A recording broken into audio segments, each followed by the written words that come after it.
Hey, Hi. how are you doing today? Okay, are you recording yet? Oh, you are. Yes, Okay. I am. Hey, Hi. hey, everybody. My name is Nancy Field with Remax, and I'm here today with Anna Marie. Hi, everybody.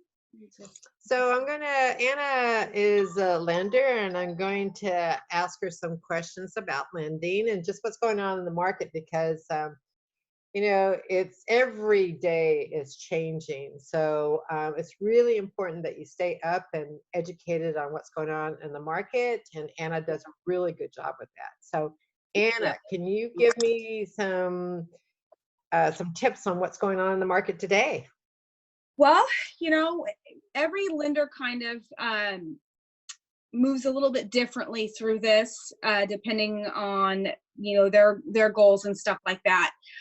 Here at Fairway, um, we have upped our minimum credit score for refinances to 680. Now, this is just temporary. So that's one change for us. Other lenders are changing differently, whether credit score 680, 700, or 640, things like that. You're going to see different things depending on the lender, those types of things. As we move through COVID, hoping to get through this sooner than later, um, you know, we'll we won't really know some long-term effects for a while, right? So right now is what I call it. All of us lenders are in triage, right? So when you go to the ER, they want to stop that bleeding and prevent loss. So that's kind of where Fairway is at, and other lenders as well. Is just trying to triage.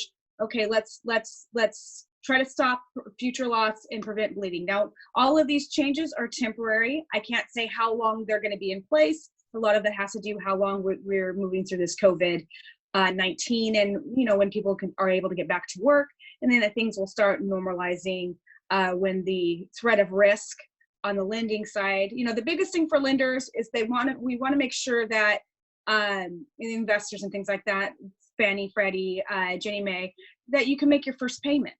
So that's the biggest thing right now, is that forbearance.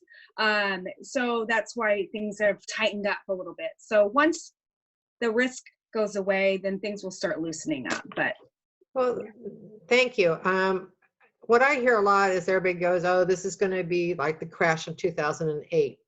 And I always tell them it's not 2008, it was more of people taking money out of their homes at that time and right, buying boats and cars and trips. And it was a glorious time to spend money. But when the market crashed, people didn't have any equity in their homes. So right now, 57% of Americans outright own their home. And the right. rest at least have maybe anywhere from 100,000 to 170,000 in their home. Right. So, what's your opinion right now? If somebody is interested in buying a home, what's the first step they should do? Talk to a loan officer like myself. And we take an application, pull credit, look at income, assets, all of that kind of stuff. And then we just take it step by step. But the first thing is taking a loan application and then pulling that credit. And So, sorry, I was going to ask you another question on top of that one. So, I'm filling out an application, but my credit maybe not might not be as high as what it needs to be today. How can I work on that? Well, here at Fairway, we have an internal department called Credit Tool. And Credit Tool is a free service for our clients, and it's in credit improvement. So if I have somebody whose score is a little bit lower and we need to get it up to meet guidelines, then what we do is I submit their file to Credit Tool. They have a credit analysis is assigned. We put a plan together and we work that plan together. And everybody's plan is different because it all depends on what's on your credit report. But it's a really great service, and again, it's free service too. So I have a couple clients that are popping out here very soon from going through Credit Tool. And actually, I just closed one 2 weeks ago that we needed to get their scores up a little bit, and we just closed their loan 2 or 3 weeks ago. And and again, everybody's plan's different, but it's a great service, and especially during this time, especially if they're going to be they're going to have the time, as in going out and house shopping, things have slowed down a little bit on that 30, 60 days, they could be in the perfect position to buy. Oh, that's good. And I like that. I like having a solution to an issue that some people would just say, "Oh, forget it. I'm never going to be able to do it." But if Right. you actually put your mind to it and have a plan in place, and it works. Um, Another question for you, and I hear this, a lot of people think, "Wow, I don't have to pay my mortgage for a while." Right. I'm not a fan, but Right. why do you think forbearance is kind of a scary issue right now? Right, it is. And I'm going to preface this, if you can pay your mortgage payment, make your mortgage payment. Forbearance is not a forgiveness of your mortgage payment. But if you are in a situation where you can't afford your mortgage payment and you're struggling because of COVID, yeah, you know what? Tap into that. But there are going to be long-term effects. Now, I know that you're hearing, it's not going to affect your credit score. Well, there's a lot of stuff coming down the pipeline that if you have a forbearance, you cannot refinance your home. So with the forbearance, so let's say you're in a situation to where you can't make your mortgage payment because you're being furloughed, whatnot. And let's say your mortgage payment's $1,000 a month, and so you do the 90-day forbearance.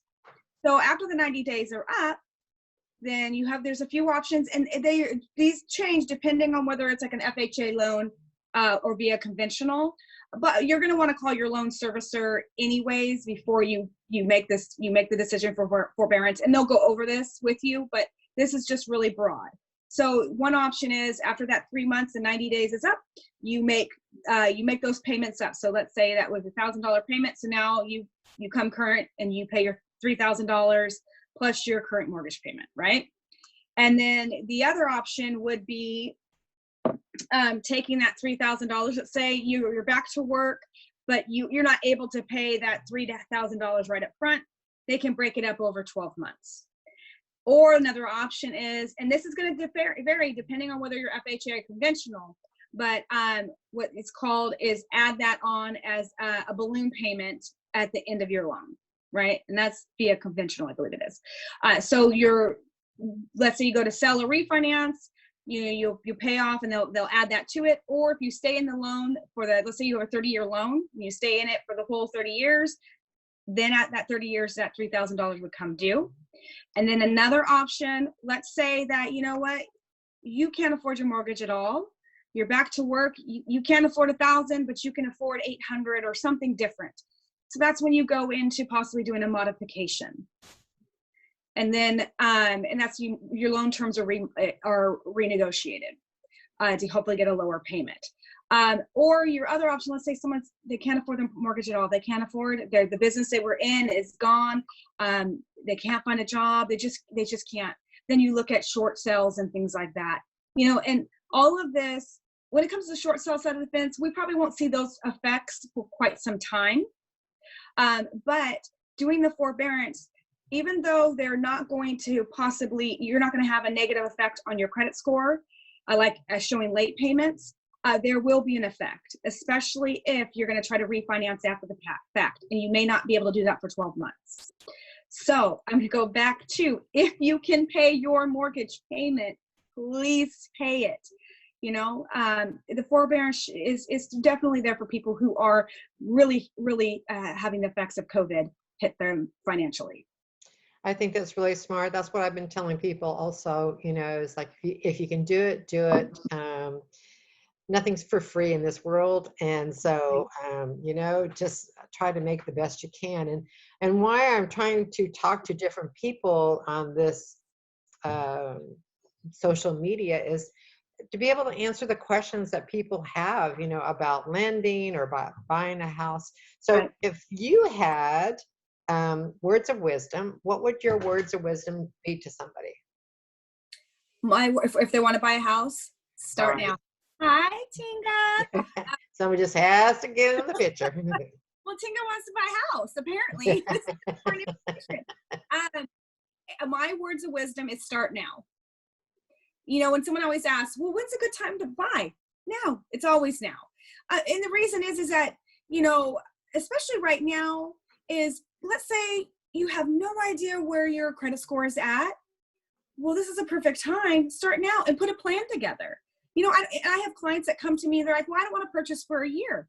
That's fine. Let's take a loan application. We don't necessarily have to pull credit right now, but you just let me know what your debts are at, where you think your credit score is at, and then we can kind of put a basic plan together. And then when they are like, 30, 60 days about to purchase, we'll pull credit. But it's always now. It's just to get that picture to see where you're at, and then you build from there. There's always hope. I have clients that, they didn't think they could buy, and now they're in their home. So, you don't know until you actually start stepping forward. Yeah. And I totally agree with that. And I always tell people, if you're interested in something like buying a home, talk to the lender. That's the first step that you need to make. And Right. we work with a lot of lenders. Anna, you're always available. She's very knowledgeable of the business. She's very patient, has a lot of great tools that she can use to help you either get your credit better or to be able to give you a good deal on a loan. So I really appreciate that. I always love talking to you because you have so much energy and you're so fun to work with. And, what I appreciate in business is to be able to call somebody and then have a call back and not wait for a couple of days. So right. You're really excellent on that. So thank you so you. much.